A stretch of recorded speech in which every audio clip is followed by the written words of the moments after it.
Bonjour, toujours ravi de te retrouver en ce dimanche 1er novembre. Sois béni. Merci d'être là et n'oublie pas d'aimer et de partager la vidéo si elle te convainc.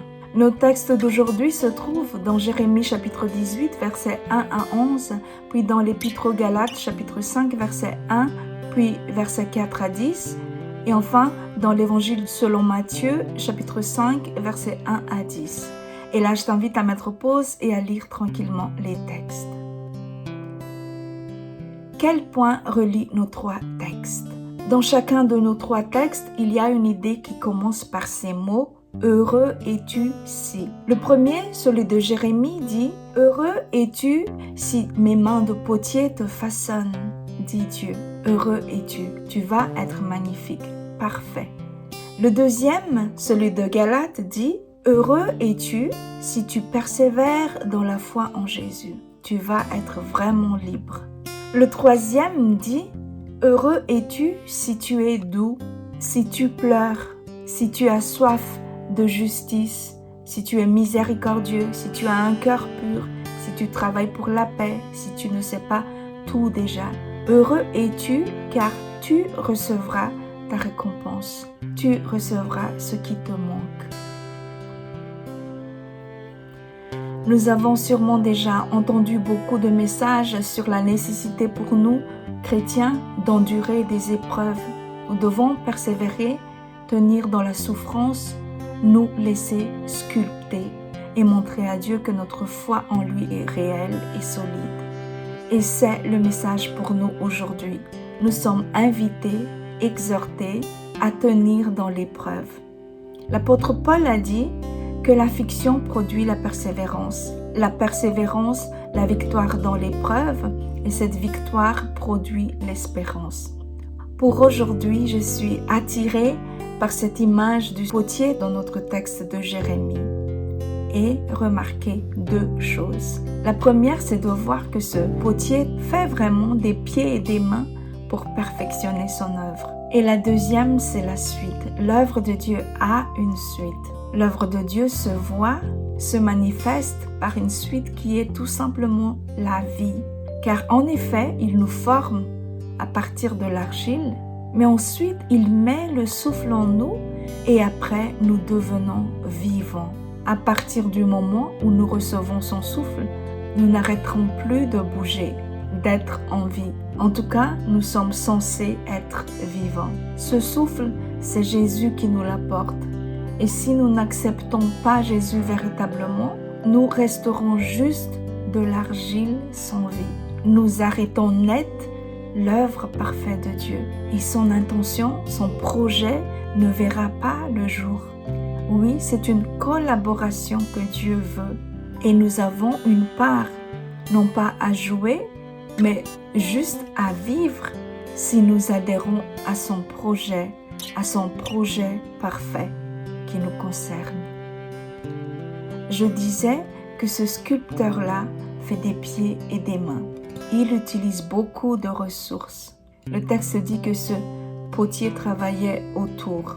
Il était en train de travailler autour. Il n'utilise pas seulement ses mains pour façonner cette argile, mais il utilise également ses pieds pour faire tourner la tour, sans parler de ce qui se passe dans ses pensées, son esprit, son imagination, dans le but de sortir quelque chose de beau. Il soigne son œuvre. N'est-ce pas que c'est comme ça que Dieu fait avec nous? Il investit beaucoup de lui-même. Il fait des pieds et des mains. Il engage son être entier pour dire qu'il ne nous jettera pas facilement. Il a tellement investi dans notre formation, dans notre création, développement, façonnement.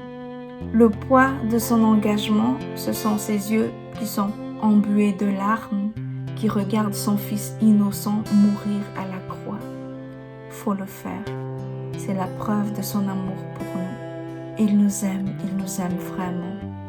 Mais cet amour, même s'il précède tout, même s'il est au fond de tout, même s'il est à la base de tout, même s'il devance tout autre amour, eh bien, il demande quand même une réaction de notre part. Il demande à être accueilli. Si nous accueillons l'amour de Dieu, alors l'œuvre de Dieu, son projet, verra son accomplissement. Mais si nous n'accueillons pas cet amour, alors tout s'arrête. On ne verra pas l'aboutissement du projet de Dieu. L'amour de Dieu se traduit par son souffle qu'il met en nous pour nous rendre vivants. Et si c'est Dieu qui met un souffle en nous, nous devenons vivants. Et ça, c'est son projet. Mais s'il met son souffle en nous et que nous ne bougeons toujours pas, que nous restons inertes, sans réaction, c'est qu'il y a une force contraire qui entrave l'action de Dieu. Une force contraire arrête son action. Notre texte de Galates dit « Qui vous a arrêté? Vous courriez si bien. » Il y a quelque chose qui ne va pas. Vous courriez si bien, qui en vous barrant la route empêche la vérité de vous entraîner. Une telle influence ne vient pas de celui qui vous appelle. Si c'est une vie que Dieu donne par sa parole, il doit en résulter une vie. Et nous savons que cette vie, cette parole, c'est Jésus.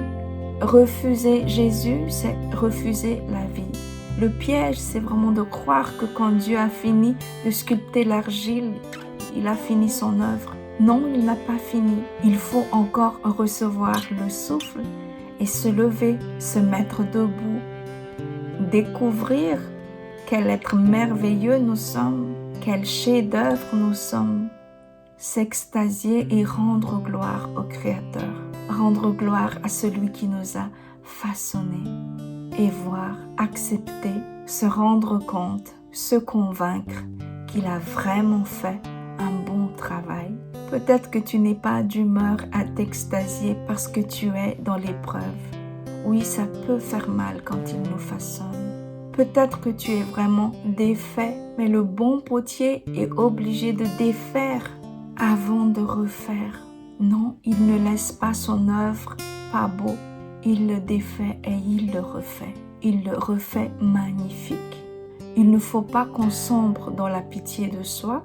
Ne dis pas comme Moïse qui trouvait que sa bouche n'était pas bien faite, qu'il ne savait pas bien parler. Mais Dieu lui dit, « Mais Moïse, c'est qui a fait cette bouche que tu as? Tu veux dire que j'ai mal fait? Non, Dieu t'a fait merveilleux et que surtout il n'a pas fini de te façonner. Heureux es-tu si tu te laisses façonner par le bon potier. Tu vas être magnifique. » Je t'invite vraiment à t'extasier devant Dieu avec David qui a dit dans le psaume 139, 14, « Je te loue de ce que je suis une créature si merveilleuse. Tes œuvres sont admirables et mon âme le reconnaît bien. » Dieu te dit maintenant, tu es mon œuvre dont je suis fière et je t'aime. Je t'aime parce que tu es mon œuvre. Fais-moi confiance et réjouis-toi. Voilà, que son nom soit glorifié à jamais. Sois encouragé dans ton épreuve et sois béni. À bientôt. Au revoir.